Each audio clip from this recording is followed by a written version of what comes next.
We don't know if we're going to present the downtown district and the Route 4 district as one warrant article or two separate. More than likely two separate, but there's a lot of connections between them that will make that somewhat challenging.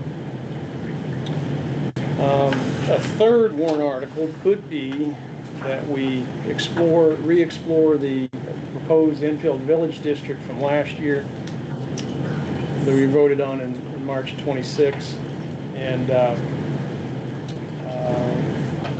propose a different version of that. We're not sure about that. So we set up a three-person group. Paul Bianco, Jason, and myself, to do all of the behind-the-scenes drafting and wordsmithing and whatnot, which is not something the board can do during a meeting. It's too lengthy and complicated. And we were going to come back this month in June with a revised EV4 district, which would be basically, downtown business district, which is what we've done. And then in July, we'll come back with a revised Route 4 district. And if we decide to do it in August, we would bring back the Enfield Village District to discuss, with the goal of having all this done by the end of the summer so that we can begin to have some public forums and listening sessions and whatnot, to be determined. So not quite sure how we're going to do all that, but anyway. So tonight we've got we want to talk about the CB district. And your map, unfortunately we cannot put anything up on the video or the TV because Rob is out and Bill is pinch hitting for him, and we don't know how to do that. So there's a technical issue. Anyway, the existing CB district is this sort of turquoise green here. This map is approximate, but it's pretty close. And basically, along the center line of Route 4, 300 feet either way, is the CB district, plus all the way down to the river and the downtown portion. Yeah. If you hold it up a little bit, you'll actually show up on camera. Oh, now look at that. Yeah. So this is the CB district. The Route 4 district is over here, and that's the existing boundary in the dark purpley blue. As to why the CB district includes this little jut across here, I have no idea, but it's there. And Paul and Jason and I spent a couple hours one Thursday evening and drove around town, looked at these areas. The question we were trying to ask ourselves is, what we proposed last year for the boundaries of these two districts, is this still valid? Is there any reason we might want to change anything? And we pretty much confirmed that the work we did last year seemed to be good, and so we're not really proposing any significant changes to this. But we want to talk about it tonight, in case the rest of the board, the other two gentlemen here, want us to pursue anything about that. So, Jason, there was the one change that we wanted to talk about. You go ahead and bring that up. So I think it's Union Street, right? Yeah, Union Street. So when we drove down Union Street, what we saw was a very quaint residential street. Your kids could ride their bikes on and all that. And it's in my opinion, I believe this opinion is, in some context shared with the other two, that it would be a bit in conflict to have commercial activity that is beyond a home-based business on that street because it would be in conflict with the kids riding bikes and stuff like that, drawing a lot of traffic. So my recommendation would be to pull that boundary up to not include Union Street. And one or two of us would want it to include the Union Fire Station As a, yeah. bump out, if you would. I wouldn't even, my personal preference would be not to even do that, because then that still brings the traffic. Yeah, I would just have it as, I think, I mean, isn't that property is under discussion with the developer, isn't it? Or is that not, am I misremembering? So it could become an apartment. I think that would be potentially an appropriate use. So I will strongly disagree. Yep. As Tim knows. Right ahead. That is, as if you look at like the mixed use, that is a road that historically was commercial and has been. And if, as people use the rail trail more, both, you know, all seasons, you know, that's, if a property owner wanted to do something there, those are prime locations to do it. And to give them that flexibility and option, I think is important. And I think it makes sense when you're talking about a downtown, that would be included in your downtown. Like the spaces that border your sort of principal tourist attractions should be available for commercial activity. I would agree with that. I think that's a good space for having the options. Have you actually walked that section of trail and looked at those properties with that in mind? Multiple times a week. You have, and we have. Mike, well, so the fire station is the property to the right of 53. Yep. And 53 sits up a little higher than the trail. It's a gentle slope up from the trail up to the house. The next one up, which I assume would be 52 and 51, are way up above the rail trail. Access wouldn't be impossible, but it just seems highly unlikely that someone would do a business there servicing the rail trail. You go in the other direction, the lot to the right of the Union Station is pretty reasonably flat and abuts the trail. The next one over, there's quite a gully between the house and the trail, so again, it would be very difficult, I think, to do some sort of business that serviced the rail trail. What would be more than likely in those properties I just mentioned is that they would develop a business that had nothing to do with the rail trail. And while that's fine in the right location, I just feel like here, in a residential street, it's just not the best idea. However, I will acknowledge that the Union Street Fire Station has been a commercial property for many, many years. And we want to provide max flexibility for what someone might want to do there. But the people are used to that. They're used to that building being there and having been either a milk plant at one point. It's always been the fire station for as long as I've been here. Yeah, so that's my reasoning for feeling like we should eliminate all but the fire station as part of the EVD. And I can't speak for Paul, but his sentiments are somewhere between Jason and I. We obviously can't decide this tonight. There's no other board members here. So just chew on that. And otherwise, I don't believe we had any other suggested changes.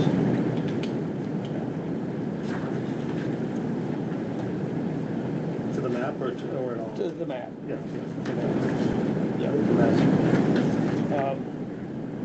EV4 we'll talk about next month, but far as we know, there's probably no changes to that either. But anyway, we'll get into that next month. So, since we know what the boundary is more or less, the next handout has copies of the existing ordinance as it's currently formatted, dealing with the CB.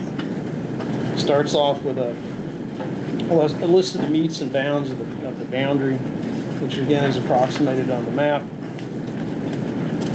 Tells you what you can have and what you can't have, and then a bunch of other restrictions and requirements. What we did, conforming with our plan, is that we reformatted all of that language into the reformatted CB district. So once we finish this and we approve it, this will be part of the entire reformatted ordinance. It would be the first warrant article in March of '27. I want to make something very clear to the public. The goal of reformatting is to keep the rules exactly the same. If we've somehow messed that up, tell us. Yeah. And thank you for that. We should say that also that the existing ordinance is very, very difficult to parse apart when you're trying to answer a question. And so we want to have each section use the same exact format. You know where to look for things. And instead of a long list of what you can and can't do in your district, we put everything in a table, which we'll go through in a moment. So anyway, this is the format that we set up last year, and the only new thing is just this is the CB district. So let's talk about this. There was no purpose and intent of this district listed in the zoning ordinance, so we just left it blank. It says reserved.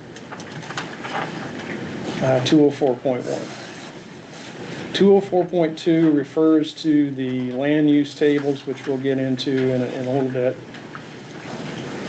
There's a list of 4 things here that don't quite fit the land use tables, and we're not even sure they need to be addressed. Maybe they do, but this is similar to some of the other old districts where the wording they used was a little wonky, but we want to make sure that we're not really changing anything. So anyway, those 4 things. I'll just go real quick through here what we've got. The next is a summary table of what the requirements are in the district.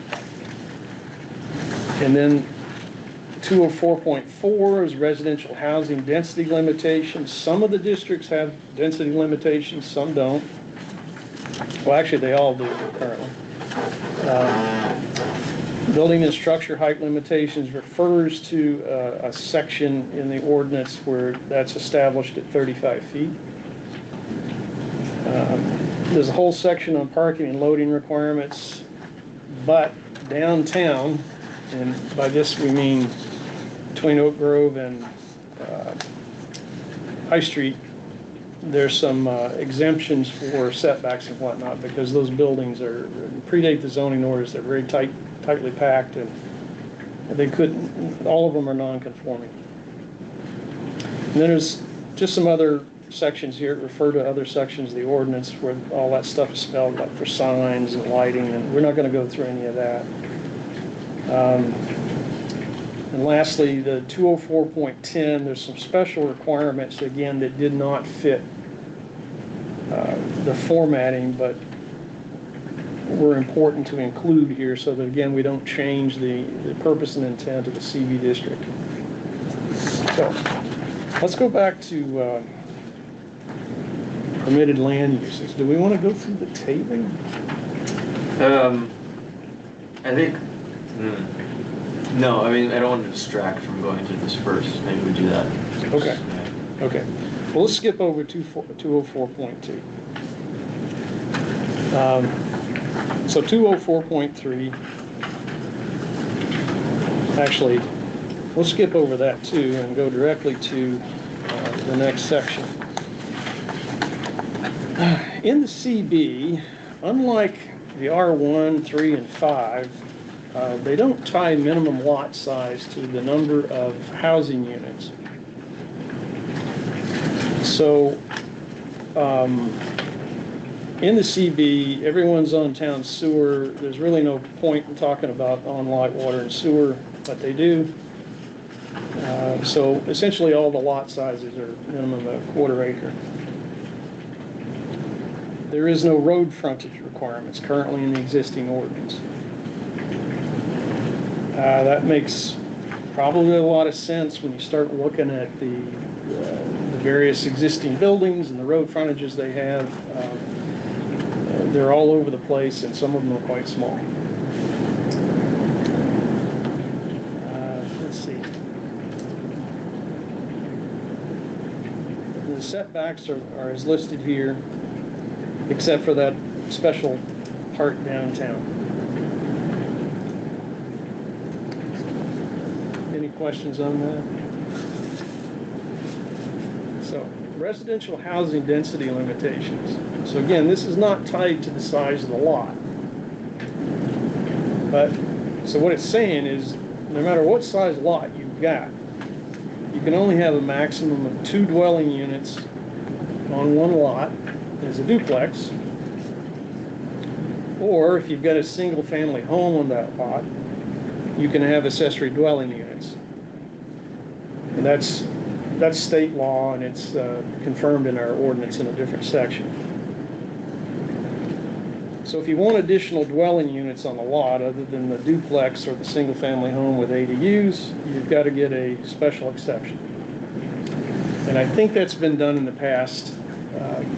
If someone wants to add an apartment to an apartment building, existing apartment building, for instance, they would go get a special exception from the Zoning Board of Adjustment.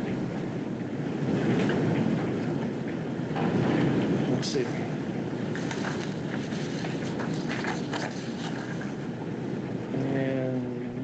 Taking public questions or not? Yeah, I think I will, Kim. Just to understand that. Yeah. So on Main Street in the CB district, there's lots of multi-story apartments. So are they all just grandfathered and nothing new can be done that's more than 2 dwelling units? Yeah, they're grandfathered, predate zoning. And if one of the owners wanted to add an apartment, they'd have to get a special exception. Basically, our current zoning doesn't allow you to build the village we have. Yeah, The new apartment did get a special exception, right? they must have, 6 dwelling. Must have. Must Yeah. have. Which is it's a lot easier to get a special exception than a variance. It's a totally different set of criteria. Does the zoning board grant both of those? Can you state your name for the Oh, sorry, minutes? Kim Quirk, 78 Main Street. Thank you. So,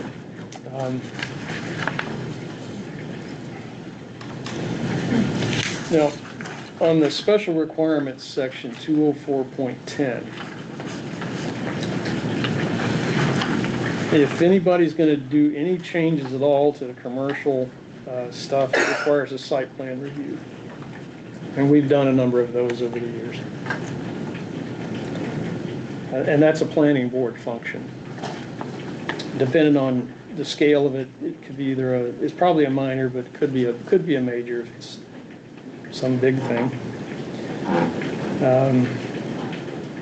And then there's a requirement here that was intended to try to promote businesses on the ground floor of those buildings along Main Street in the very downtown heart of the town. That has not really worked. There has occasionally been some businesses like that, but we ended up with some vacant storefronts, and eventually the property owners asked if they could be converted to apartments, and I think they had to come in for a variance to get that done. And you would expect if business activity picked up and then it became more attractive to put a business rather than an apartment, the building owner would do that.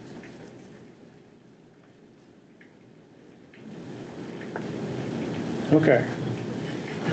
So this is, again, the reformatted old ordinance. We just went through the main points or the main requirements and restrictions in the CB district. Any further questions about that? Okay. Now we want to talk about the land use table. So the land use table, there are several columns in there, but the one related to CB is just the CB column. The items highlighted in green are the ones that are different from the 2026 proposed ordinance. The big ones of note that that we need to talk about. So basically, what we did, Tim and I, we spent probably 2.5 hours, I think, going over each individual one, making sure that what we have written here matches the existing ordinance. The only ones that we couldn't make a determination on are the ones I'm going to talk about now. The first one is the one that seems the most complex to me, is are motorsports trails and performance venues considered a recreational use that would currently be allowed in the CB district? Which, what line are you on? So it's kind of a conceptual because it pops up in a few places, but Line 108. Right? in which, oh, you're looking in the table? In the table, yeah. So in the table, 108 would be the motorsports, and then, So you're not sure that in the CB district, if motorsports and off-road vehicle trails are allowed by special exception? so yeah, because is it special exception in the current zoning that allows the,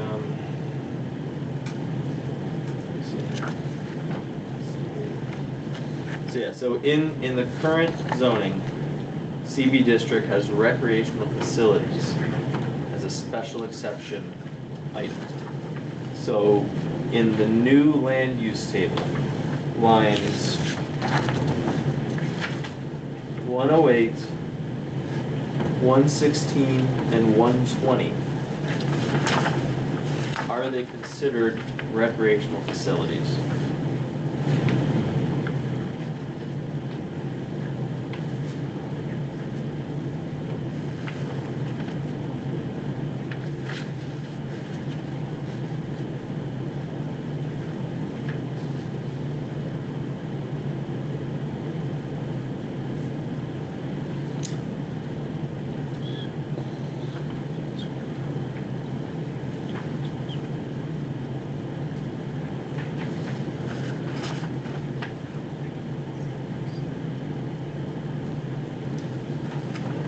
So that's, and then that's tying back, I'm getting my head around exactly what the question you're asking.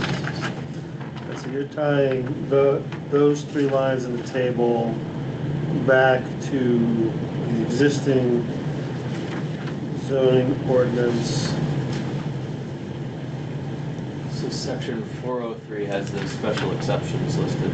Yeah, so lines one, so you're asking if it's similar to line one, if those would be in line 133, basically, the recreational facilities. I don't have the line numbers, but yeah. Oh, yeah, sorry, I'm just looking at the, Yeah. but yeah, so on, And 134. yeah, right, whether they would be, okay. So the old ordinance did not differentiate or didn't explain what they Right, meant by what recreational recreational is. facilities. So it's vague. And I think we make a determination that it it doesn't fit the new land use table. It's not specifically listed like motorsports vehicle trail, and although it's recreation,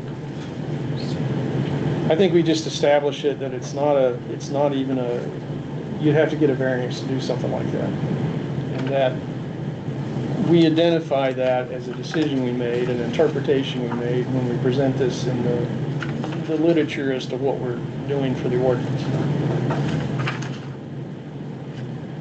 'Cause I'm pretty sure no one envisioned having a motocross trail in the middle of downtown. Correct. And, yeah, to further, add further intrigue, looking at the definitions within the zoning ordinance, recreational facilities is defined as recreational activities which shall include such facilities as tennis courts, swimming pools, golf courses, play fields, ski trails, and similar uses. So it does not mention motorsports as in the definition of recreational facilities. But those are examples, it's not. Correct, but they're not explicitly listed. Yeah. It's as likely to have a ski resort in town as you are to have a motocross So trail. you're much more likely to Yeah. have skiing, because you could easily have a ski rental right on the rail trail. Oh, for cross country. Cross country. Off of Union Street. Yeah, and somebody could also, yeah, so. I think, so the motocross one, obviously, I can think of a lot of reasons why we viscerally would not want that in the middle of downtown.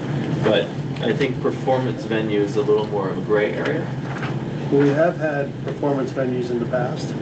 in the middle of downtown. Yeah, There used to be a movie theater here years and years ago. and there was just Whitney Hall. Whitney Hall just 5 years ago. Theater, decade. Yep, Whitney Hall. Where does that appear? Performance venue? Okay, got it. 116, I got it. 120. So you say special exception, and special exception also for outdoor. Yeah, that makes sense. Recreation facility indoor, yep. Some of those uses were listed as part of the definition. Yeah. So we sound pretty comfortable saying that performance venue is recreation. So, Yeah. So, okay, so then just to button up the topic, what's our call on motorsports trails? I'd say a big no. Okay.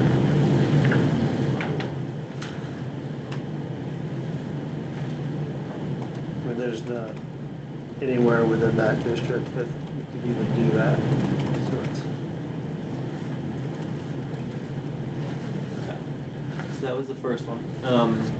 So the second one, we were looking at Craftsman's Shop, which is on line 96. And we were trying to figure out how to classify this. Went back and forth about, like, you know, how it's used, what kind of things would be there, what would the traffic be, you know, going in and out. And I think Tim suggested, well, what if we just thought of this as a home-based business and just got rid of it from the land use table? Well, Your craft shops, Craftsman shops, line 96. line 96 on the land use table. If you read that,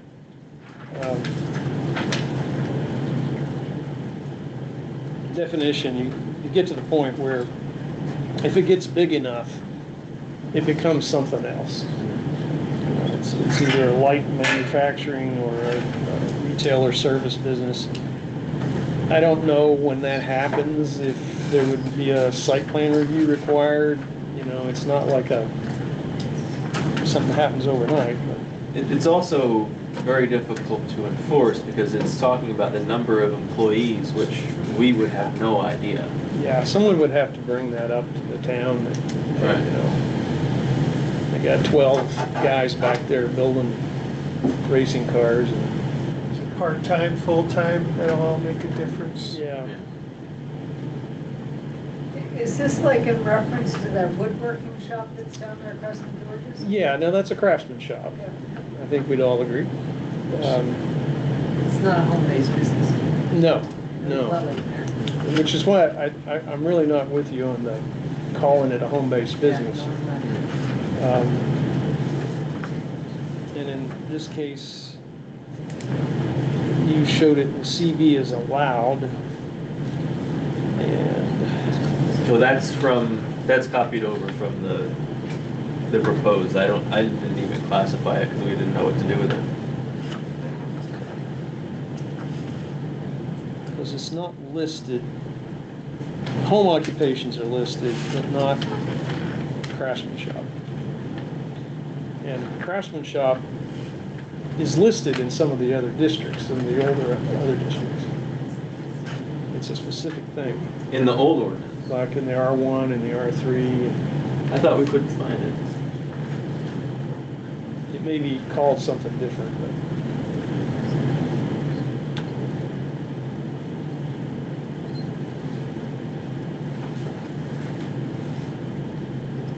Yeah, I'm not seeing it. all right. Antique shops they have, but Okay. that's retail. Okay, that's retail. But what we could do, is, since it's not listed in the old ordinance in the CB, it's sort of a new thing, we could just say it's a no. Which would be one of the reasons why we want to have a new downtown business district. We want to correct that.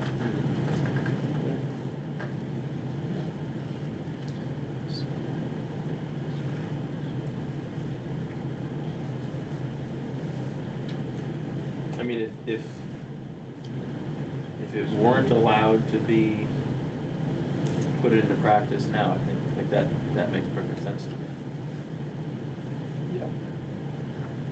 And we'll discover more of those quirky little things that shouldn't be, that, again, it's why we want to change the ordinance to fix all that stuff. If you'll notice, right next to the craftsman shop in EVD last year, we said that should be an allowed use.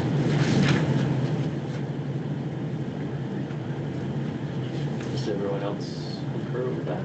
Yeah, no, as I'm going through, it looks like their current zoning does not allow, that's something that's not allowed. Of course, everyone's got a shop there now as grandfathered, so well, like, that's not going to be a problem. Well, it It does would be an make interesting it. question of whether that was enforced when he created the shop.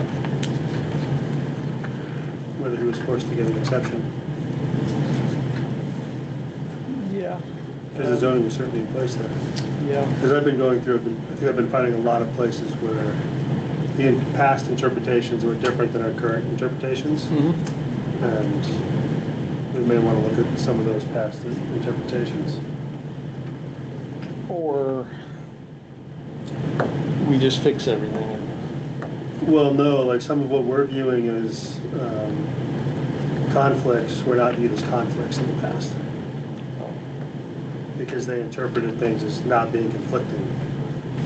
But that's a different topic. Yeah, they may have treated that as a retail shop, for instance. Yeah. Didn't even worry about the fact that he was making things there. I don't remember there ever being a problem. I don't remember what was in that building before he moved in. It was vacant because they didn't have sewer there, I don't think it does still. or town water. It still doesn't. I don't think so. They fixed that. Oh, okay. Maybe they did. Maybe they did. Okay, so moving on. Auto service establishment. So there's just some vagueness around here. So I'm just gonna read out my notes so we can kind of mull it over. So in CB, we weren't sure if it should be no or allowed due to the concept of service establishments and auto service stations in the current ordinance. Does it fit into that?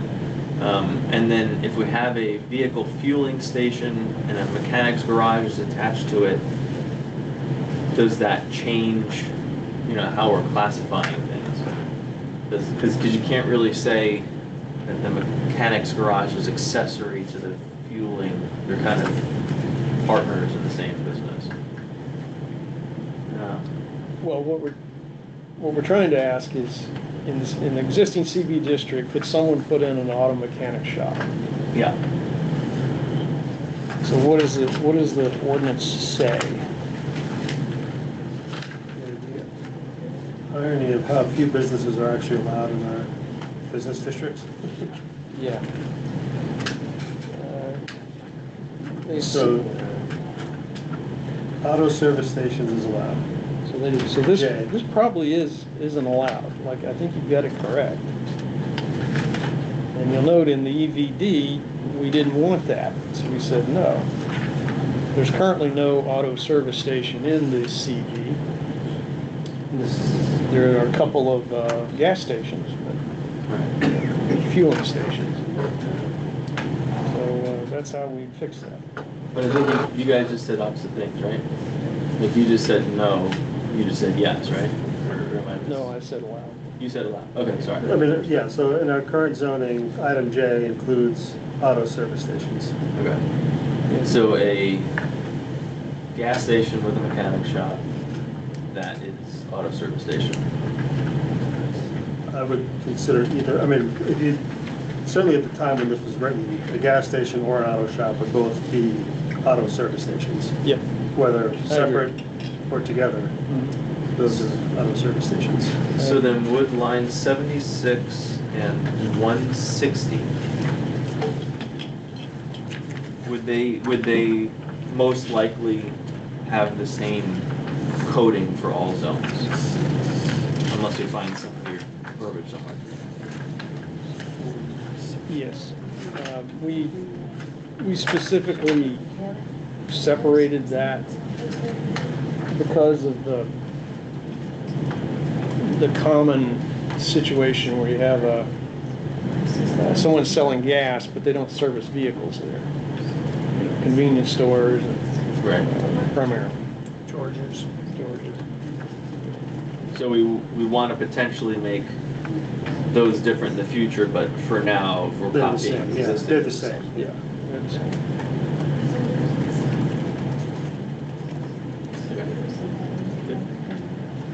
And then the last one, okay, so to add to what you said earlier, Tim, one of the minor things that we're gonna be changing when we're doing the reformat is bringing the law up to date with state law. So if there are things, I think daycare was in question.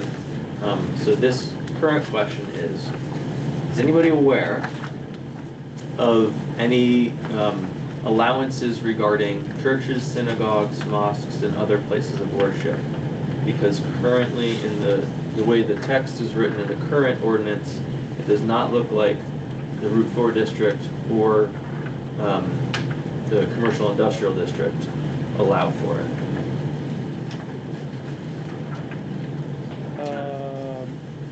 What about the CB? CB, I think that's undebated. I think that just has it, if I remember correctly. Yeah, I think you're right. Yes, cemeteries, churches, and places of worship. Yep. Yep. And we proposed last year that both EVD and EV4, wait a minute, where'd that go? That's an institutional district. Yes. So when I was going through, just to add context, so since we saw it in CB, we did not see it or anything like it in the other districts. That's, that will mean that it's not allowed. However, there may be some laws that say it has to be. Yeah, that would be superseded by state law. Right. Sure. So, you say the C4 does not allow churches. Currently, right? And I don't think there are any churches in the C4 currently. What is this for? Route 4. We had to come up with an acronym, so. Okay.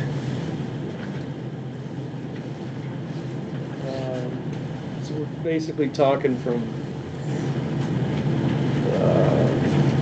The end of Baltic Street, to the Canton Town line. yeah, are there any churches in through there? No, but, I mean, I think somebody could I have think a, Jason's got the right approach, fill it out exactly as it is in our current zoning. And then if there's a state law, which I think they're still kind of up in the air, okay. and by that I mean they're being litigated. I think the state law is, Does C4 encompass the high school? Because there is a church across from the high school. I believe that's CB, right? no, the high school's in Canaan. Oh, Oh, okay. yeah. I was thinking of Richard. So currently in the C4, we should say no. Just fill it out exactly as, yeah. That's what it says. And then well, first of all, if you fill it out that way now, we won't have made the change unintentionally. Right. Yeah. And then any changes will be intentional for a reason. Yep. And I believe there's still court cases being litigated specifically in Hanover around those state laws. Okay. Do you know if the same stuff is happening with daycares, or has that already been? Like, are they, like, laws allowing them everywhere? Yeah. I'm not sure that ever even became a law. Okay. I remember David was talking about it last session. But Right, but I'm not sure it got signed. Yeah. I'm not sure it passed and got signed. Yeah, I don't think it did. Yeah, so we have, in the current land use, we have daycare center licensed as opposed to unlicensed, which we didn't want to bother with. You know, 3 kids, you know, do what you want kind of thing. home-based business. Yeah, yeah, or a home-based business.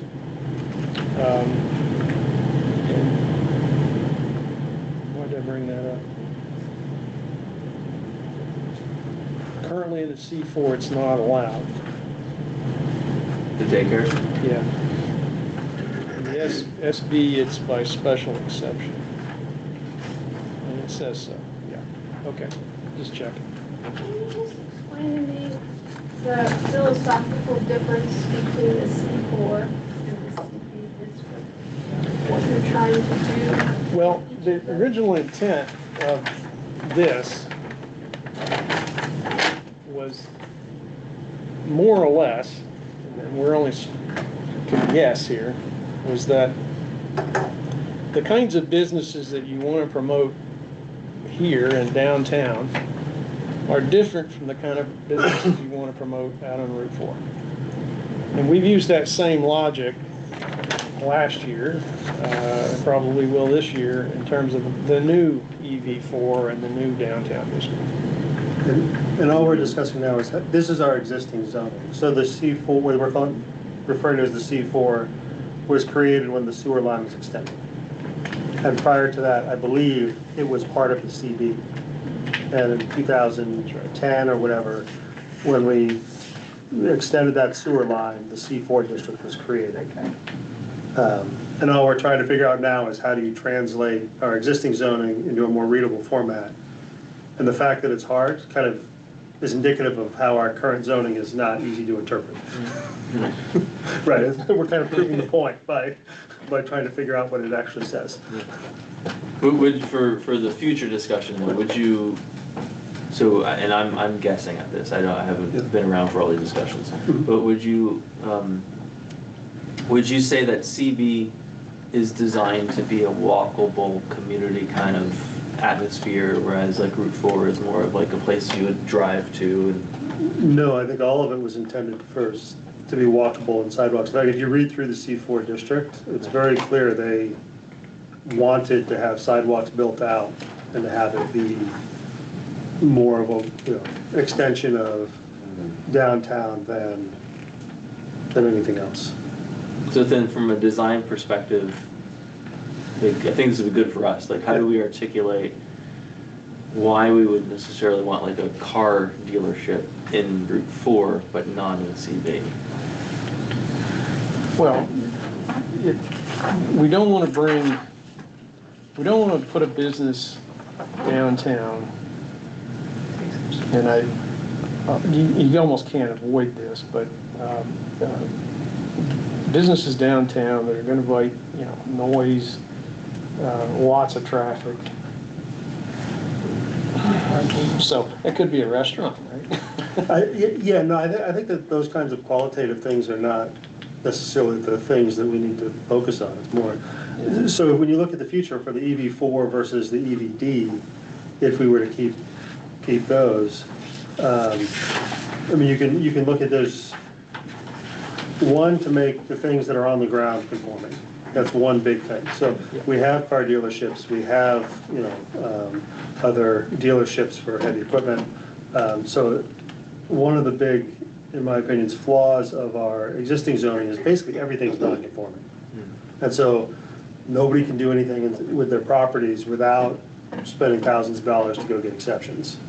And when you force that on people, what we've seen happen here is people just don't do anything.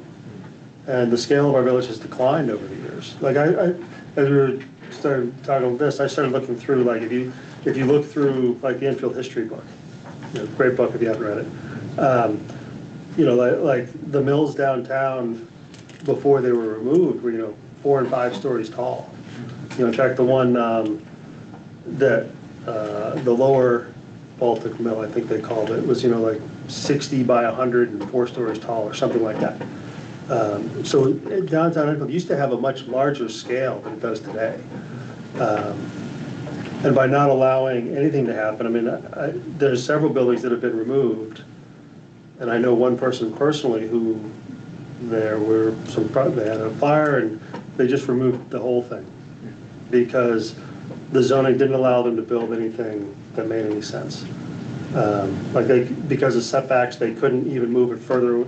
It was right up on the road. They wanted to move it back. It was a small lot, so they were just like, no, we're just going to empty lot now. So our village has been getting smaller in scale, which I think was one of the intents of the zoning. But now, if somebody wants to do something, like you really can't. And that's one of the challenges.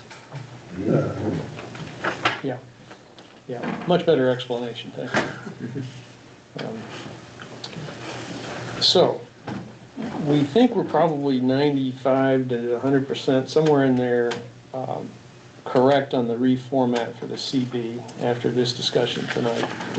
We may have made a mistake, in which case hopefully it'll pop up over the next few months, but, so that was an accomplishment. Now let's talk about the new downtown district. And all I've done is basically provided what we said we wanted to do last year. And that is the last section of that handout. So 2027 proposed EVD district. We'd like to have a purpose and intent. Again, verbatim from last year. All the permitted land uses, instead of having these exceptions listed, they're all in the table. And you can go through those if you'd like. Let's look at what we're proposing for dimensional requirements and limitations. Minimum lot size, we said none. And currently it's a 1/4 acre. Your thoughts on that? I can tell you downtown there's probably maybe one lot that is, no, there may be 2 or 3 that are smaller than a 1/4 acre with a building on it. There's 3 that are smaller than 0.1. There's a bunch that are a little bit larger than 0.1. Okay, all right. Yeah. I mean, I'm comfortable with the net because we're actually more restrictive on the, with the extent, the boundaries are slightly different with the road frontage. And so if you set a 50-foot road frontage requirement, that's actually drives your, it forces something to have a certain size before they can subdivide. So why would we do the road frontage thing? Because I'm fine with removing that. Yeah. But I'm just saying, like if those two are really connected to each other, like lot size and road frontage, right? Like you can't. Let's go to an extreme. You can't say you have to have 1,000 feet of road frontage, but you can have a 1/4 acre lot. Right. Like, right. Those two are definitely connected to each other. Yeah. I did the math. I think it comes out to like 0.03. Like if you were to do the extreme. Yeah. With 50 feet. Right. So let's actually, since you brought up road frontage, Carpenter's Cup, I believe, is 35 feet of like store frontage, and the building to the east of it is about 30. To me, like, we have a successful business that doesn't have 50 feet. Yep. So I think we should go back to 30 and just leave it, not touch it. Well, it was never 30. It was always in the- zero. In the current ZB, it's 0. Yeah. I'm fine with, I mean, I think that those are good examples of, successful, small frontage However, things. we had a big argument about this Right, last which is- year. which is and we why ended I'm- up at 50 feet, and I still cannot remember why. I can't remember why. So I'm inclined to agree with you that, Well, I know that Nate had some good arguments around accessing properties and just how much and all of that and how many, and how that can happen. But we would need him here to remind me what those were. But I know that was one of the things. And part of it was, compromising as a group. okay, so we'll bring that topic up again. I when think we've got that a was so full much board. more with existing as opposed to new, Yep. I think was a good part of it. Just trying to make what's there conforming. May I ask a Yes, question? Sharon. Thank you. So, one consideration that somebody mentioned to me, and I don't really know where this stands in my mind, but I thought I'd mention it to you folks to think about, is that more density, the closer that buildings are together, without any space in between them, the more risk in a downtown, the more risk there might be regarding fire, because one building catches on fire somehow and there goes the block, versus breaks in between. So I'm not a fire person, but Building codes will, but building codes address spacing between buildings. Yeah, and in this case, we're not talking about, good point, thank you. Yeah, it is. We're not talking about the distance between the buildings, we're talking about the minimum road frontage required. So if we had no minimum road frontage, but we have a front and side and rear setback of 10 feet, that means no building's gonna be closer than 20 feet to the next one.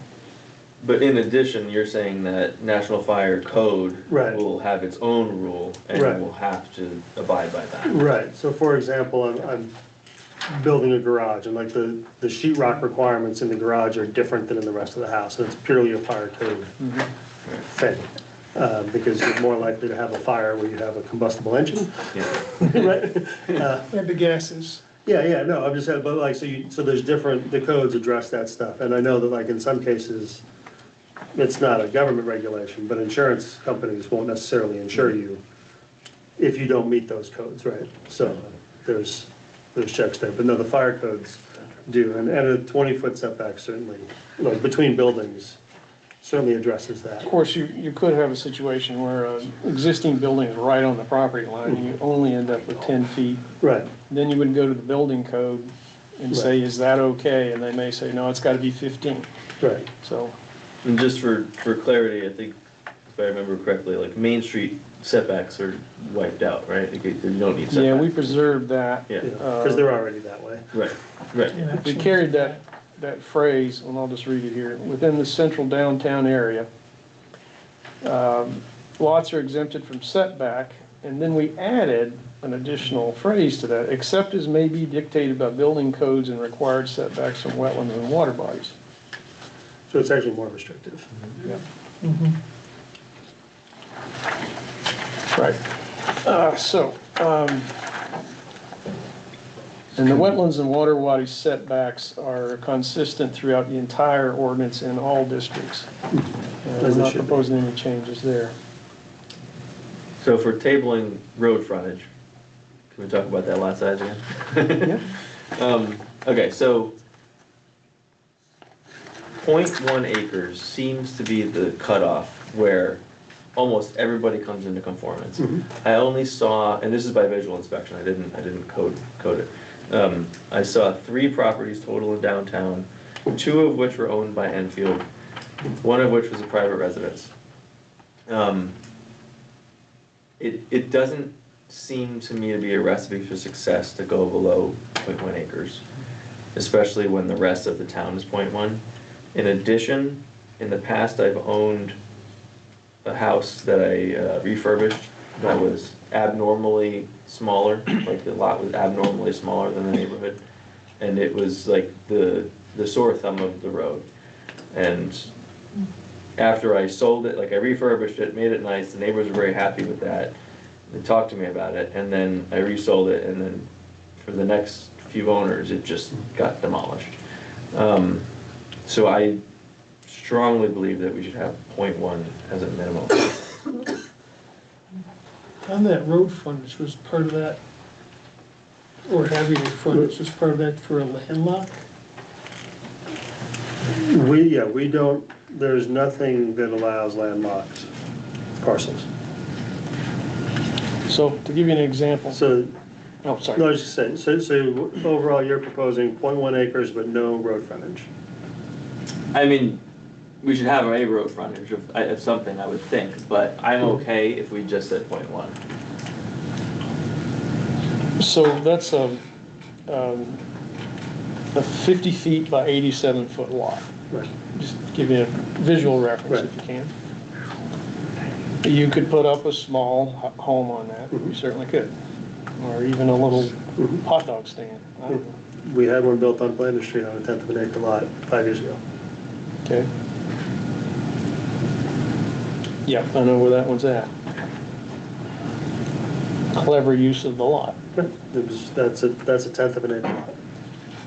Yep. Where's that at? You can't tell because it fits right in. It's a 1/10 of an acre lot. It's right next to, it's right on Flanders Street. The newest house on the road.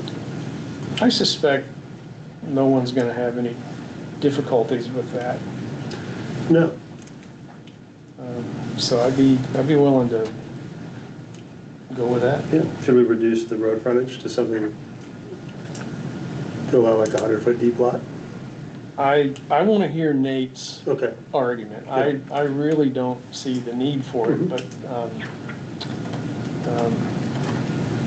he may persuade me. Mhm. Yeah. Can I ask a question? Yes, ma'am.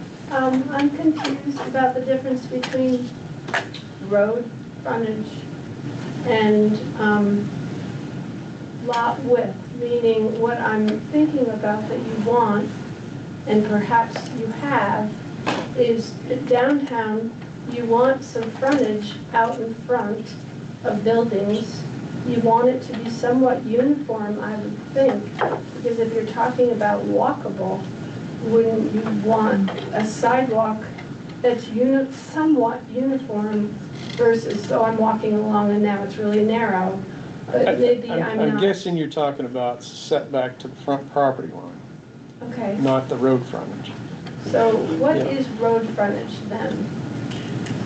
Well, so it's often used as a way to, and particularly in rural districts like R1, 3, and 5, they want to spread the houses out, so they'll have a large road frontage of 200-300 feet or 500 feet or something like that. Good or bad, that's just width.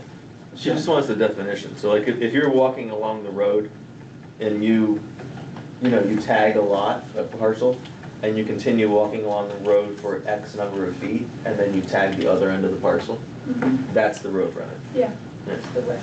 Yeah, but not necessarily the width of the lot, because you could have like a flag, what do you call it, a flag pole You can lot. just have a lot that goes out. Yeah. It just bees out. You have a huge lot with 50 feet of frontage, or you could, Right. it can go in all sorts of different directions. Which is another reason I'm inclined to not want to establish a road frontage, particularly in these downtown areas, is that where I gave an example of a 1/10 of an acre lot being 50 feet wide, well, if it's only 25 feet wide, but then it expands in the back and you could still use it, then, I'd hate to preclude use of that because it doesn't meet road frontage.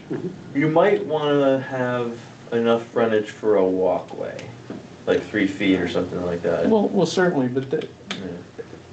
they will have that. They've got to have a driveway to get a vehicle into the lot. Well, if you had no frontage, couldn't you have what you just called it, like a Landlocked. landlocked, like if you had 0.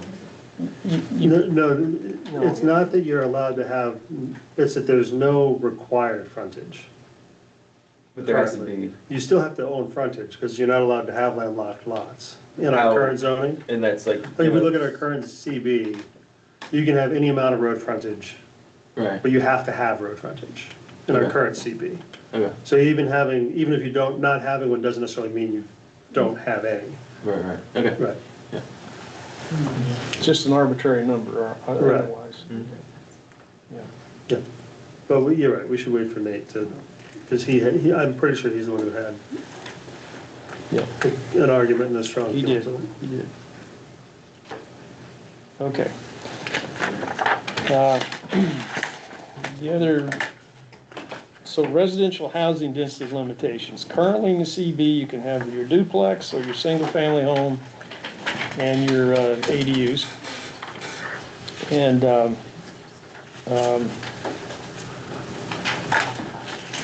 we proposed last year that there be no residential housing density limitation. So what would, and we were deferring to the fact that in the downtown district, there are not any big lots. All but 1 or 2 are built out, they're built on. And if you wanted to cram a bunch of people into a building, you've got to have parking for them. And so that naturally creates a limitation on what you can do. We currently require 1 space per building, but most landlords are gonna need more than that, or else they can't rent their properties. The other thing is that the setbacks to the water bodies and to any other lot line also further limits what you can do on the property. And my thinking is if you take any one of the remaining single-family homes in the CB district, and there are only a handful, that haven't already been cut up into apartments, that if someone wanted to put 2 or 3 apartments in a building and they could meet the parking and everything, then okay, go for it, without having to go through a special exception process. That was my line of thinking, more or less. What do you guys think? Well, I agree with that, line of thinking, in this district.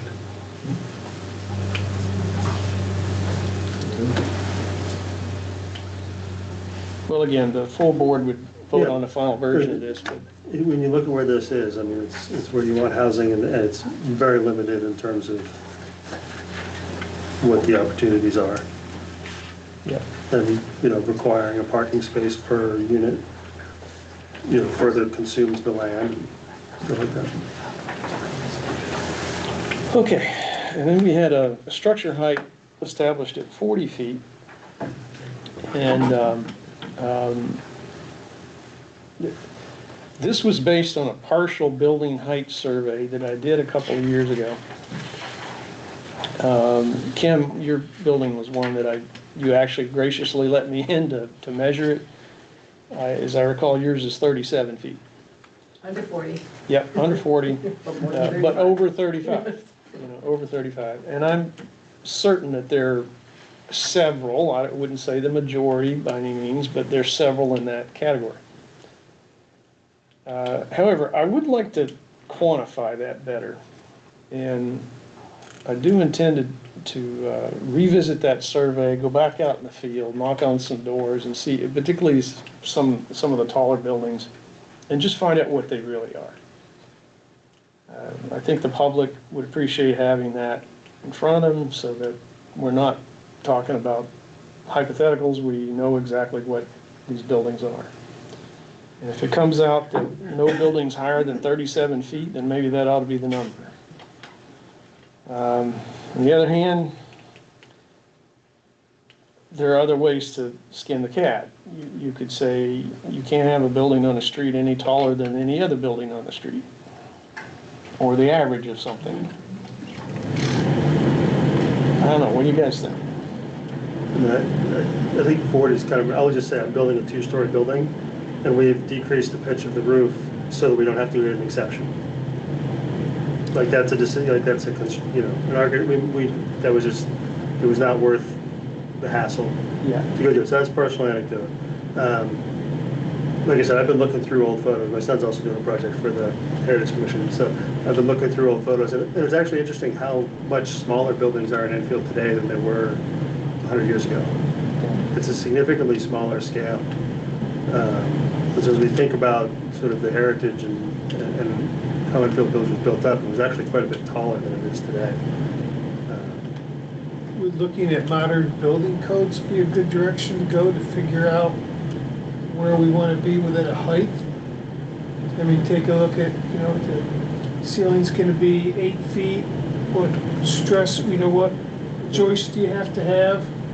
Go up to the next level, figure out the same thing. So 40 feet basically gives you 3 stories.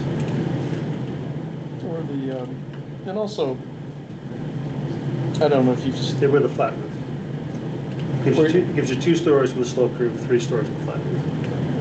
and where that comes to play also is that the proportions of the building, the visual aesthetic proportions. If you're trying to stay under an arbitrary height limit that's too low, you do end up with the 2 stories and then a lower pitch than what would look good on the building. And when you see those buildings right next to a building that has a proper pitch, you may not realize it, but there's a reason why you like this one and you don't like that one. And that occurred to us in the city of Lebanon when I was working on a project with them. We had a 24 feet limit. We were trying to get 2 stories in on a cottage, and it just made the thing look awful with the little shallow pitch up there. And the snow load you get in this area. Yeah, they can structurally deal with that. We can deal with that now, material-wise. Yeah, so my building is 3 stories, we have 3, and it's 40 feet, and it's got a 45-degree pitch, so it's a nice looking building. Right. Or whatever. So it is a full 3 stories, not 2. Your third story Your third is, story is not a full story. Okay, it's not a full story. Right. But in terms of that size building, plenty Yeah, of room as a third I guess it means if you floor. wanted like 3 stories equal size. Okay. Right. 3 stories equal size, you would Right. have a roof. so that would be the Copeland block. Right, like the Copeland block.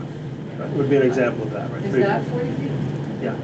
Well, it's what, it was 30, I think it's 36 to the parapet, but that's in the front. If you go on the back side, it's well over 40. Just to inspire other ideas potentially, because I think no matter what we do, the problem that you're talking about is gonna happen. So this is Town of Wolfboro, their zoning code. They say max height permitted is 30 feet for structures and roofs with a pitch of less than 10/12, and 35 feet if 10/12 or greater. So they're tying it to the roof pitch.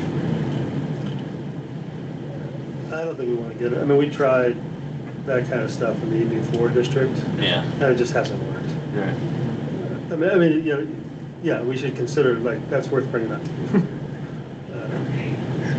But I think it just gets, Too limiting. well, no, it's just like we've seen, like, that's got its whole other can of worms, right? Right. Yeah. Yeah. And the unintended consequences there have been stagnation. Right. Yeah. But it is an interesting thought of you give, giving extra height if you have historically pitched roofs. Yeah. Then people will come and argue about the early 1700s. Right. When they first came in and they built them too shallow, 712. Yep. I don't think it, Suggest that somehow you look at the historic buildings in downtown Edinburgh and not have anything higher, however you measure pitch. Joelle? because I think, excuse me, are you running out of time? Well, it wasn't clear we were going to get an opportunity, and it's... I can fit you in right now if you'd like. Okay, hang on. Jim? Or should we wait for the whole board to know. We can come back when the more people are here, that's better. Okay. Or you want me to just introduce the topic for you? Well, they want to talk about thoughts on solar arrays and how they're regulated and not regulated and so forth, right? And, Doesn't feel like it's really on the agenda tonight. yeah, well, Some another time. if you'd rather come back, then sure, we can do that. Full board would be better. Yeah. Yeah, then you want to interrupt what you're doing. All right, well, thank you. You're in the middle of the question, yes. So Sorry. I think, in looking at Enfield Village, downtown Enfield, what's important to me is its historic nature. And having the buildings that are, you know, the old buildings that are there preserved and not just engulfed in a sea of roof structures that are taller than them or pitch different. You can't control pitch, maybe you can by height. There again, I don't know how to do this, but I think that is the part of the character of Enfield. So if you put something in that's going to just blend those into the rest and not have those stand out as defining features of downtown Enfield, you're going to take some of that character away. And I think that would be a travesty. Thank you. And so that was a general question that we wanted to pose to the board is preserving the character of the town, in this case the downtown district. There's nothing in the existing ordinance that addresses that. So anything we put in the new ordinance that, something like that, or any number of other things, even if it's minor, is more than what we currently have. I don't know what those things should be or could be without getting really complicated and making it difficult to do things. You know, you got to have golden ratio window proportions or something like that. Okay, well, it just everything got built by accident, and we did pretty good. There was no zoning, there was no design criteria for anybody. It's just people had a good eye for design. And I think they still do. You look at Kelleher's building, you know, right across from George's, and it's a gorgeous building. So to some extent we have to trust and encourage and not regulate. But I don't know where that line is going. I think height's the first place to start. And There again, you go, and I think you have to think about height when you go to the different neighborhoods in Enfield. And I think you have to look at, in this neighborhood, what is the average height? Because Yeah. that's going to destroy neighborhoods faster than anything. If you have averages of, I don't know, 25, 30 feet, and some neighborhoods are more like a story and a half.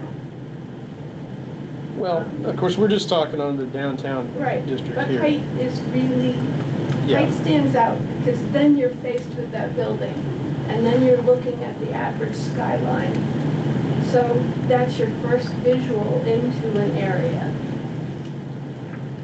And I do want to quantify the max heights of the buildings in the downtown and the Route 4 area. And eventually, if we get to the village, the same thing. I know the average doesn't really work because you can have some really nice looking 19th century homes with 36, 37 feet peaks, and you got one ranch in the middle of them and it drops the average down. It's like, all right, that's not really the way we want to do it. I mean, you could do median to avoid that, but No, but then half your things are. this is, are I not was about to supposed- say that. And you like- can't build what you like. Well, I think, like, we've been talking about, like, bringing people into conformance, right? Yep. And I think if we take averages and not maximums, then we potentially put a lot of people in a bad situation, because now they gotta get variances and everything to be facing. Go to Dartmouth Street, I think it's Lake Street and Dartmouth Street in Enfield.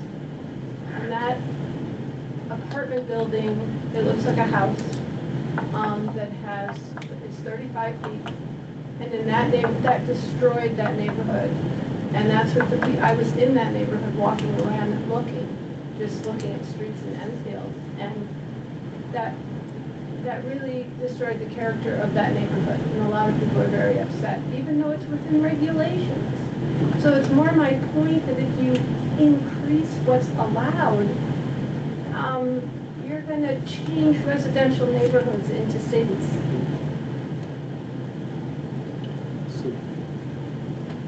Our regulations have already changed it in the other direction now. We've lost the tall buildings, they've not been able to be replaced. We don't allow businesses down there, we used to have lots of mills. I mean, this district we're talking about used to be a commercial hub, it used to have very large buildings. We don't necessarily need to go as large, because those aren't there anymore, so we don't necessarily need to go that large. But if we look at, those changes have occurred because we haven't allowed people to replace them. So I think that, and 40 feet gives you the ability to build what's there now. And it's, you can build, if you just draw out, what somebody might actually build, it's, it tops out at a 3-story flat roof building, similar to the Copeland block. Yeah. And if you want to build a 2-storied structure with a slope roof, which is what most homeowners are going to do, they're allowed to do that. The Copeland block is 40 feet, do you know that? From the road. Okay, yeah. When Tim measured it out, it was above 35 and below 40. It was in there, so like, Yeah. measuring from the road to 40 foot, based on Tim's survey, would get it there. And that's the frontage or the face of the building that faces the public way is Yeah. essentially where you want to do the measure. Right. Yeah, you don't want to measure the walkout basement in the back. Unless that is facing. Well, the no, public way. but then it's not the walkout in the back. Yeah. It's the front. The under garage, if it's in the front, that would be the front of the building. So, I mean, But I will quantify this. Yeah. I want to get that number so that we know what we're talking about. Anyway, I like the 40. Yeah, I think it gets the scale that is downtown now. Doesn't mean people have to build a 40. It No. just means that it gives them the option Right. to have a nice pitched roof and a 2-story house and take into account a little bit of the foundation. Right. is there anything else that we've proposed last year that we want to revisit?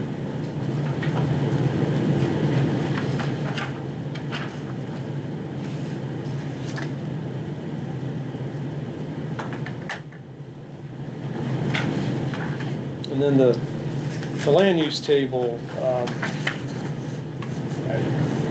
as I recall, I don't think we had any objections to what we proposed last year. I should mention, I forgot about this completely. You should. You will want to review the definition on line 77 and 157, because they were changed. Oh, yes, thank you.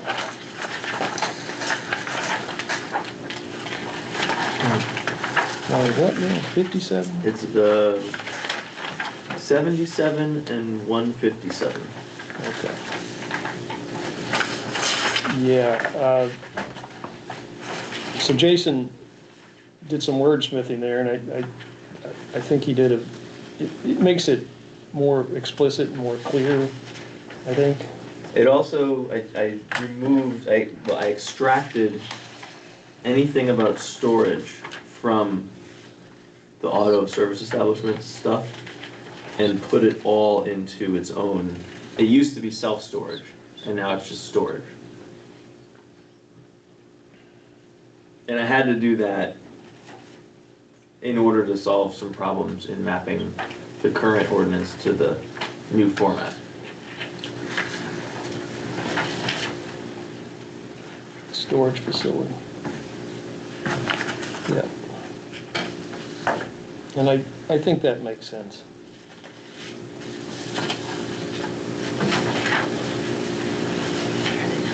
I know it's outside of that area, but like is that, the guy that does the audio stuff that he puts in cars, does that fall under that necessarily? No, I mean, well, it's like if you're selling cars or equipment, you're gonna have a display lot. That's not storage, is what we're saying. Okay. Right. It's accessory, and I think, the first section, 77, yeah, it also explicitly says, includes customary accessory parking and display areas. Okay. And of course, if you had a storage function in your auto dealership, you're storing people's antique cars, for instance, you just got a mixed-use building with both uses. So that's okay. Yep.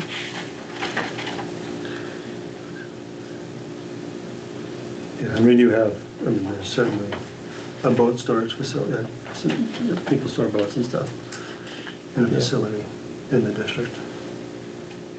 I don't, Yeah, and I don't, well, like at the Baltic Mill. they Yeah, do. right. Boats in cars? yeah, Yeah.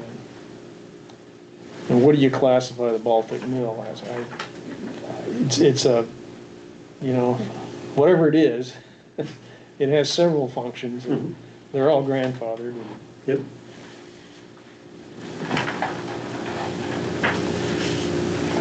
So, I see we've got two blanks, EVD for storage facility. I'm gonna say no, but I hadn't thought that through. Or maybe special exception. Line 156.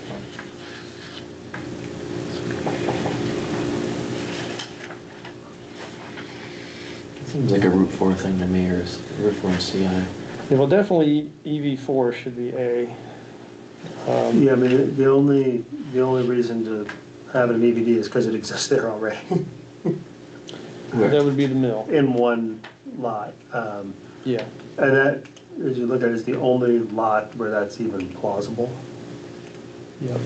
Um, So if we made it a special exception, then it, Yeah, or just grandfather them in, like if, well, he would be, but you know, let's that's say what I'm saying. I that, mean, you can do either way, yeah, because he's fine regardless. yeah. If you make it a special exception, that's a low bar, Yeah, so you potentially have more. Well, and then I would think the ZBA would weigh everything up and, according to their criteria, they might deny something if it didn't fit. It would have to, I don't recall the special exception criteria, but it would have to cause a problem. Like it wouldn't be a character Yep. thing. But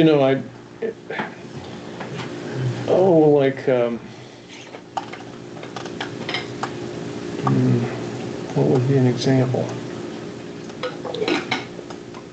Like a reason they might deny. Well, say Angus DeRozier wants to do, instead of what he's got in mind, he wanted to store people's motorcycles in his shop. He could get a special exception for that. If we made it as. Yeah. Yeah.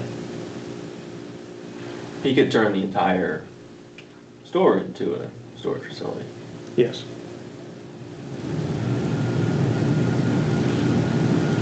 Does a special exception only stay with the business as long as the business is in operation as compared to a zoning amendment that stays with the property?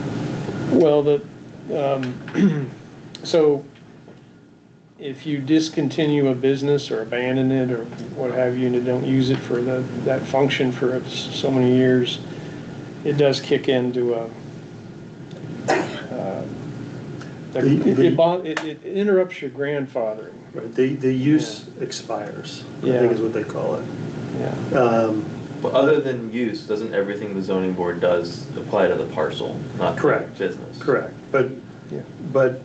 we had a case where somebody came in with a concept on Route 4, and they never got to actually planning anything out, where they were talking about putting housing in, and they wanted to be closer than the 600 feet currently allowed.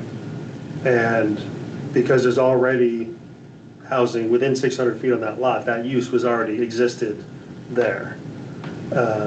But they were talking about removing the existing buildings and then doing that in the future. And we'd have to talk to Dan because he knows the details of all this. But the long and the short of it was they did not do that because they wanted to preserve the use on that land. And if they had just knocked down the house, abandoned the use, and then waited some period of time, which they have now, they're now well past that, so it's good they didn't, if they still have thoughts in that direction. The use essentially expires somehow after a period of time, and I don't remember what the period of time is. And actually, there was somebody out on Crystal Lake that was maintaining a foundation as well. They had removed the building, but were maintaining the foundation for the same reason, to maintain the use as a structure in that location. Because it was probably non-conforming in some Correct. way or another. Correct, and they maintained a foundation for years Yep. to preserve that use. So what are we doing for storage facility for EVD? I'd say no. 'Cause I don't think it would be a good character fit for like a place where you want to build community and have, you know, people coming and going and all that kind of thing. Counterpoint. What if somebody wanted a place to store people's bikes and stuff along the rail trail there, so that they didn't have to drive them in their car? And it wouldn't be part of their bicycle repair business. Yeah, no, I'm just trying to think I through, know. like, Yeah, let's you know, just- scenarios, you know, Yeah. that might, where the special exception route might be the way like that. I'm Is that gonna kinda- happen? I don't think so, but, I'm kind of leaning towards Yeah. special exception because the Baltic Mill, you know, eventually there'll be a new owner years from now and they want to do something there. And if it should end up being a storage facility, then they're grandfathered, but if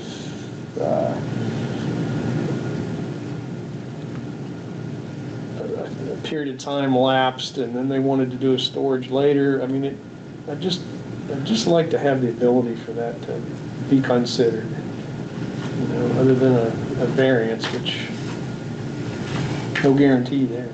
mhm. So special exception? That's fine. I'm heading in that direction.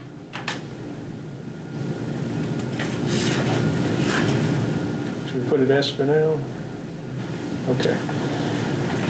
Was there anything else, Jason, that we needed to? I believe everything that I have written down, let me just double check. What was the outcome on the EV4? Say again? Yes, that's an all-out, yeah. And there's already a variety of them in that district. Yeah, Oh. I think we're good. Okay, I had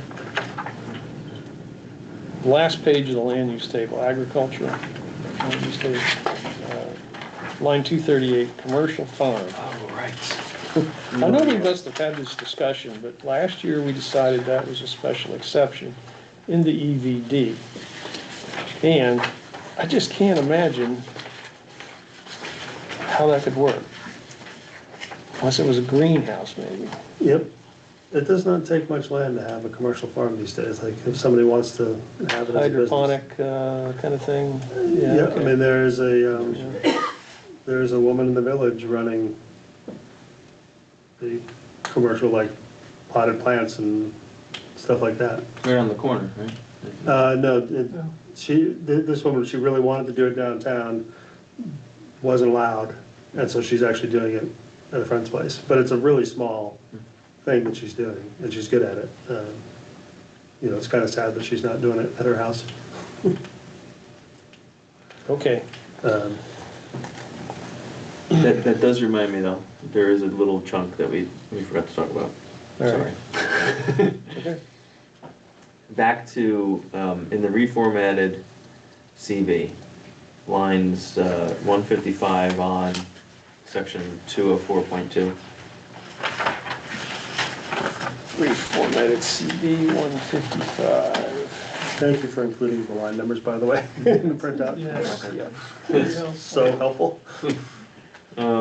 So these are things, okay, so there's two pieces. One is the agricultural piece, and in each zone, there, well, except for like R5 and like the ones that just fully allow you to do whatever, there's little nuances about what's allowed and what's not allowed. And when I read it, I believe the intent is animal or no animal. So I preserve the language. Tim, you had mentioned. I shouldn't have crossed that out. I see where you're going with that. Yeah. Yeah. So yeah, I think we just basically need to preserve that existing language, and then we can, if we want to clean up animal or no animal in the new, then we do it there. Mhm. For example, in the EVD, where we have a special exception for commercial farm, we could have a special requirement listed in the permitted land use section that says this can only be non-animal kind of operation, if we wanted to. Or like X number of chickens is another thing I see a lot in other towns. So that's that piece, and then And that would, I would say, notwithstanding Board of Selectmen ordinance regarding backyard poultry or something like that, right. you know. And then so public buildings. I think Tim pointed out, and this makes sense to me. I'm just bringing it up just to see if anybody objects. Public buildings, Tim was saying, is allowed anywhere in any zone, no matter what, by state law, right? So we don't need to mention it in the ordinance. Yeah, it's because of the eminent domain ability and. They get to do what they want. Yeah, no, so yes, it's true that government does not have to follow the zoning. Yeah. I have a personal philosophical problem with that, and I've had some arguments with some people around that.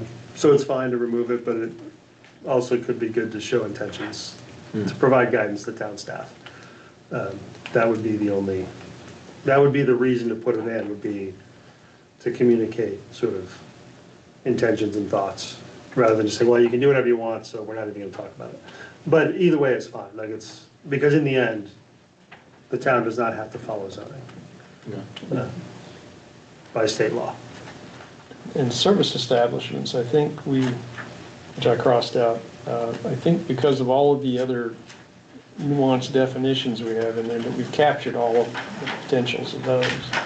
So this is where we disagree. So I think because it's such a vague service establishment, it's like, what's a service establishment? I have no idea what a service establishment is, you know? I think there are things that people may come up with that we haven't captured in the land use table. Well, no, you mentioned that. Better to leave it in there, because we can point to the fact that that's really vague. It's another reason why we wanted to clean this up. Yeah. Leave it in.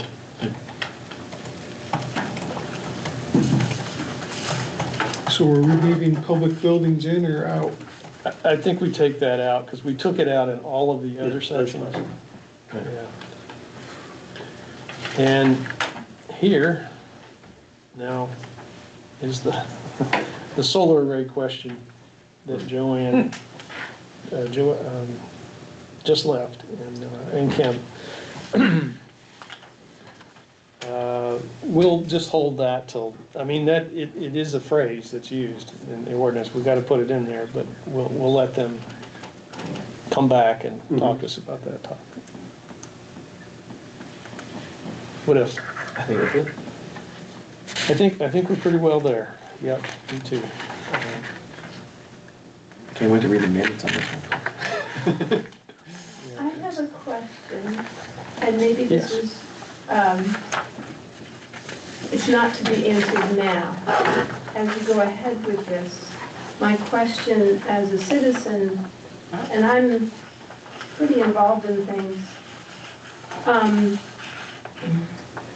don't know how you convey to people. Yeah, So many people are not gonna take the time to look at this. They have no idea.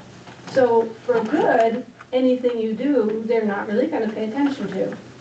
For bad, if they see something and they don't understand it, they're not, you know. Mhm. And I, there again, there's certain questions I ask that are just up to you to figure out how and if you want to address it. I think that's why we're trying to clean it all up so they can look at it and understand it, as opposed to It's just, making them more confused. yeah, it's just hard for me to find my way through here. yeah, and part of this is, this isn't the format that we'll use for any public forum or anything, because largely it's set up the way it is now so that we as the board can cross-reference things and quickly see yeah. what's compared to the other. It's not too far from the final, like Yeah, it no, still will probably be a not, but- table and. But one thing I'd like to do is have These will a be combined. summary of the reformatted ordinance is here, and here's a summary of everything that we had to subtly change to make it fit the reformat. So if you want to know what's changed, then you can just refer to that list, Yeah, yeah. which will be very short, but I was thinking of like a paragraph where it'd be, okay, residential land use table.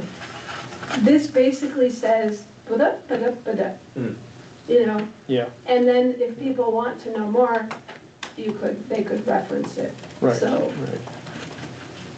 and whether each of those sections can have such a brief summary, I don't know, but it's just the gist of what it is.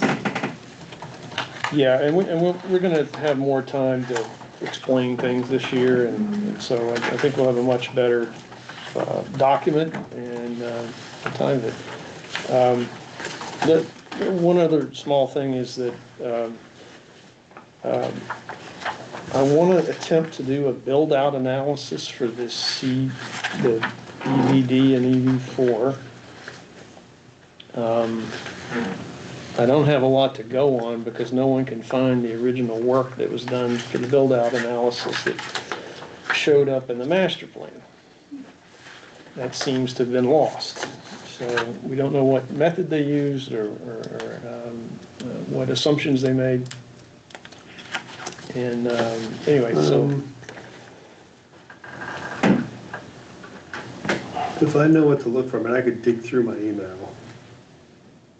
I would need to, this goes back before master plan was, I mean, during the writing of the master plan. yeah, no, but I was on the first master plan task force, Okay. so I have And it may have been a place 1,000 sense. emails. with- Yeah, it may have been a, You know, it may have been a place sense Yeah. effort. The planning commission can't find it, Dave can't find it, Rob can't find it. I sent an email to Brandy, but yeah, good luck there. no response. Anyway, I have a notion of how to do it, but I would like to have a starting point. Anyway, there's that. Anybody got anything further on the zoning issues? It's 20 after 8, and It's very Dave well would, done, thank you. Dave would like us to talk about the new business, review and discuss the planning board rules of procedures. Give us a copy of the packet.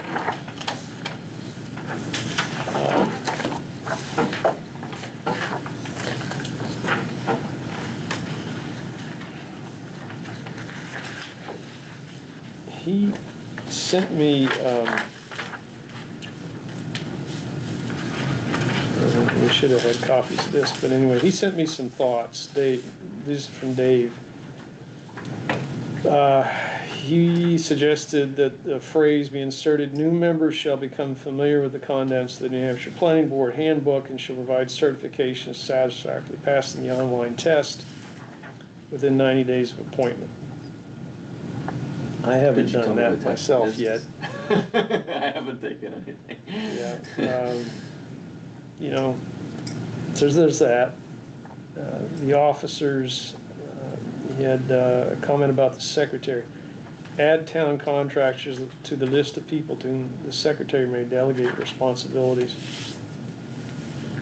And I actually wanted to amplify that a little bit myself, requiring the secretary to do a review of the minutes before they're presented to the board, just to try to catch anything that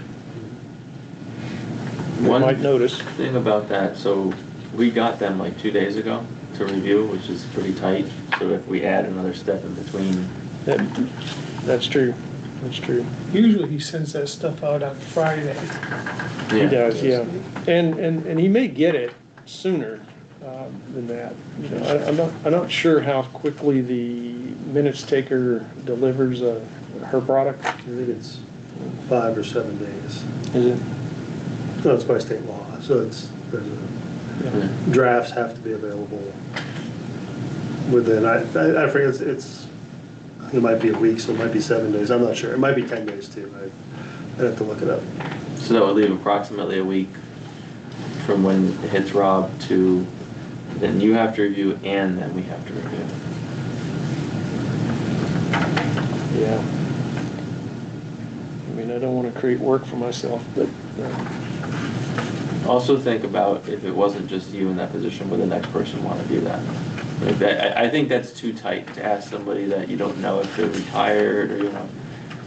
well, it wouldn't be a secretary then. It wouldn't run for the position. Yeah.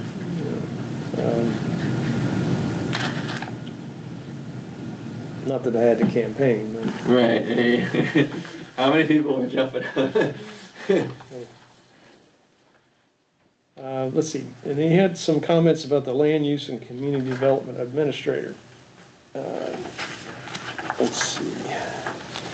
Number 2. As required by the project and infield subdivision in our site plan review regulations. So that's in addition to something here, but didn't say where.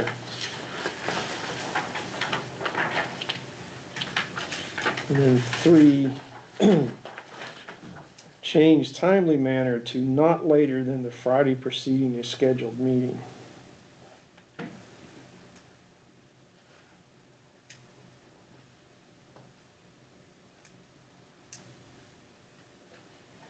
Where was that? Land Use and Community Development Administrator, item 3, What page is that? 'Cause my, oh, here you go. page 3, down near the bottom.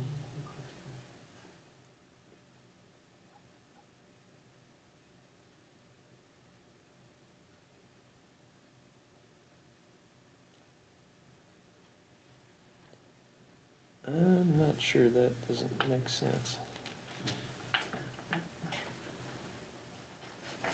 I'll have to ask him about that one. Okay. And then under the section of meetings, he wanted to add a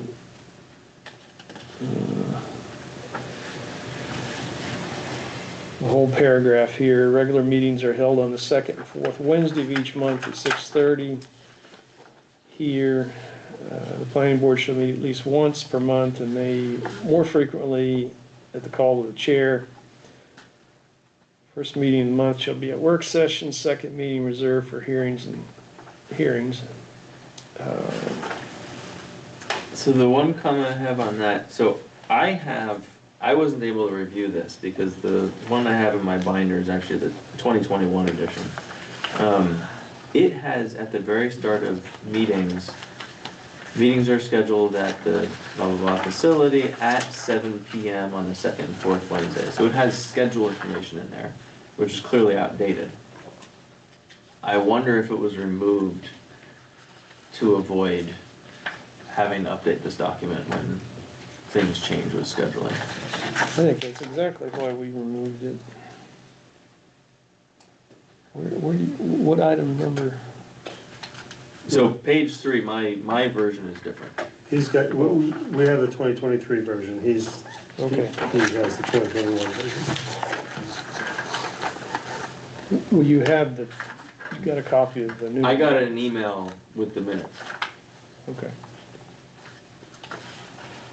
but I've never read it because I didn't have time. Yeah.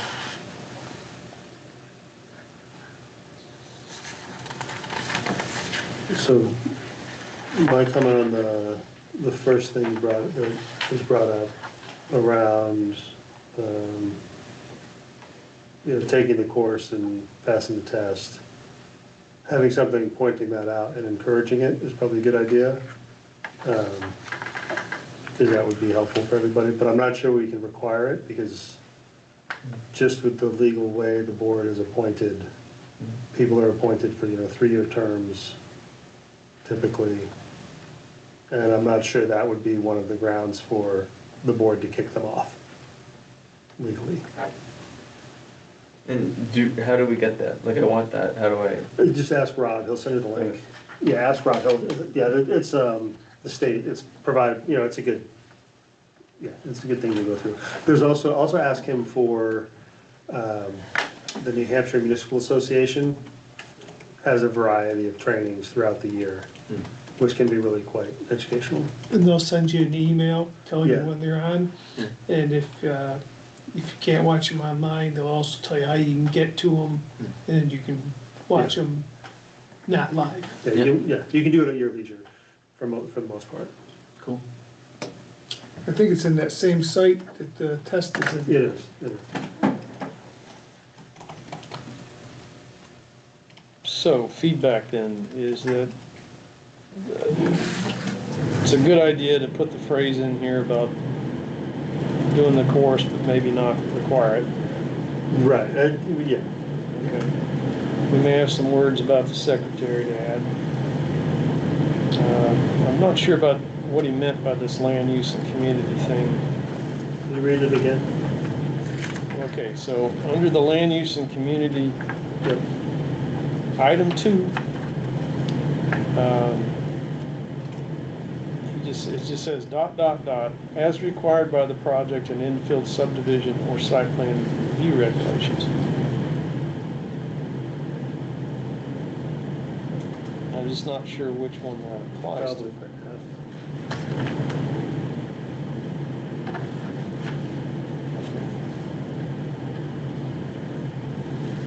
And then item 3, change timely manner.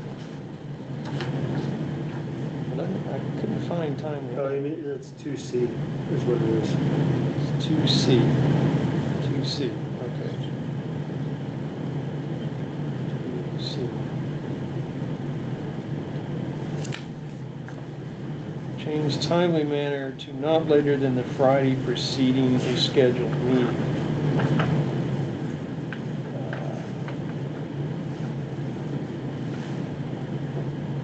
And then he also said minutes shall be distributed to board members and alternates when posted per RSA 91A. So I guess that makes sense.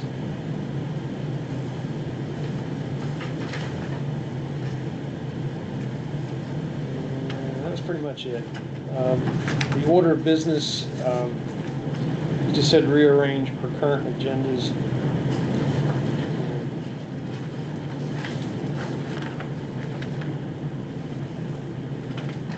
Could do that. I wonder why we're so specific about that in this rules of procedure. Which section? Page 5, item 9.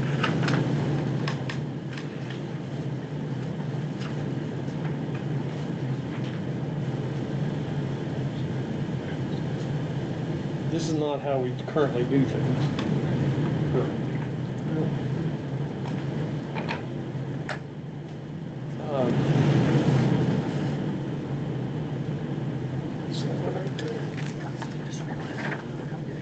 I'm kind of inclined to want to just say at the discretion of the chairman. Because we've moved those around to accommodate Yeah, different but things at different times. So with a typical committee, the chair controls the agenda And and maybe, moves it around. maybe we as- could say the following the following topics need to be covered, but the order of which is at the discretion of the chairman, Yeah, that's something like that.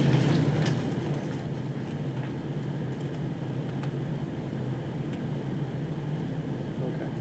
Well, and some really fall under other, like reading of communications directed to the board.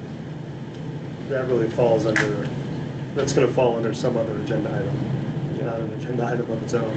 Yeah. Yeah, item 10 said the chair may alter the order, so gosh, why not just, Yeah, okay. I'll give Dave feedback on this, and maybe he'll come up with a marked up copy, then we can move further on. That was all he had. Anybody else?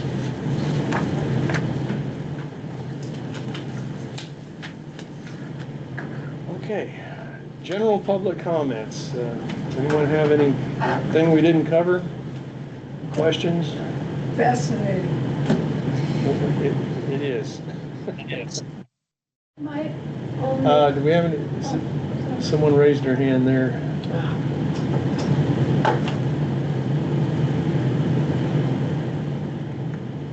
Dave Buffet, do you want to do in person first, or you want me to go ahead?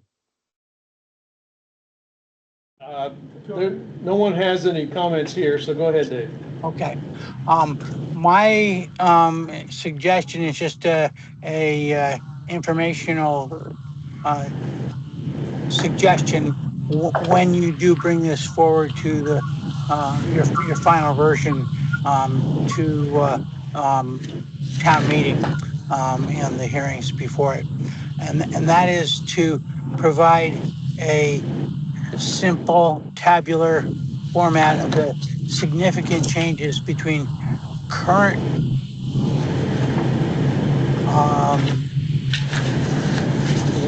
the current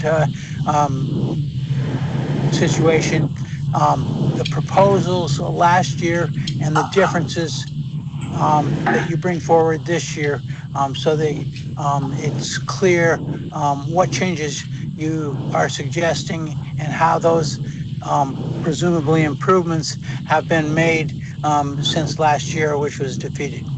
Thank you. Thank you, Dave.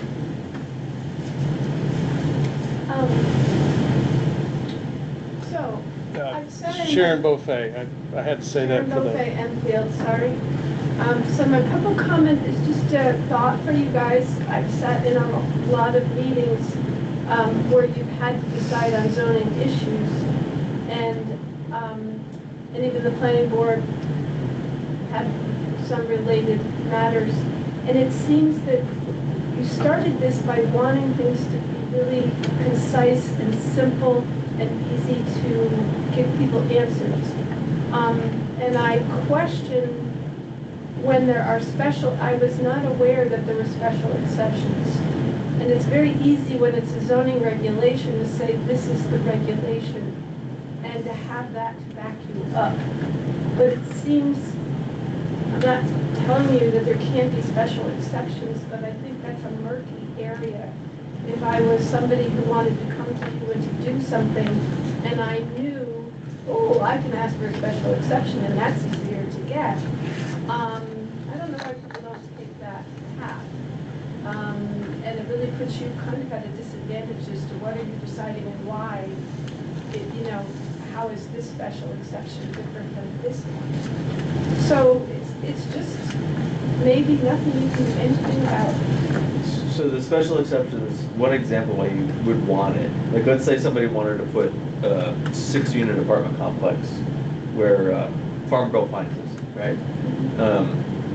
There's going to be traffic implications. So the zoning board might say, like, oh, well, you can't do that because there's a negative impact on the community. And without having a special exception clause, there's no way to say, like, no, you've messed up downtown. You can't do that. That's why it's there, right? yeah, but so special exceptions already exist. And people can't just randomly apply for special exceptions. There's an approved list of things that people can apply for a special exception for. Okay. So these are uses that they're not allowed by right. They're allowed if you meet other criteria, which is going to the ZBA and meeting their criteria. So is that written out somewhere that I could read to have a better understanding of that? I mean, it's in our current zoning. If you read our current zoning, all the special exceptions lists are in there. All right, I'll check that out. And then I think you'd have to look at the state law for more than our zoning says. An example would be Definitions area. bed and breakfast establishments, special exceptions in the existing zoning ordinance for R1, R3, and R5. So you can't apply for a special exception for something that's not listed not on the as list. available. Yeah. That makes a little more sense. I hadn't heard of them before, Yeah. so, but I'll look them up. Thank you. So anything you see in the land use tables that has nests, that's what you can apply for. Right, so like, since we have it right here, in our current community business district, you can apply for a special exception for wholesale business, daycare centers, recreational facilities, commercial recreational facilities. Parking is described in section 409.13, wireless towers, multifamily dwellings, aircraft landing strips, roof and ground mounted community net metered solar arrays and kennels. So within our current community business district, that's the list that somebody could apply for a special exception for. And they probably, Denser than I thought it would be. yeah, well, they probably wouldn't get one for an aircraft landing. Right. Just thinking. Probably not. Helicopter, might not be that. I doubt if they could get an exception for that, because I doubt if you'd Always. find pilots who, yeah, I mean, anyway. But yes, they could apply for one if they wanted. Well, entertain a motion to adjourn. So moved. Second? Somebody second. Second. Any discussion? Hearing none, say aye if you want to adjourn. Aye. Aye. Okay. Meeting is adjourned at 8:37. I think we got everything done we wanted to do, so that's good. Would you send me your list of questions for the water capacity study? Would you mind sharing that with me? Be happy to.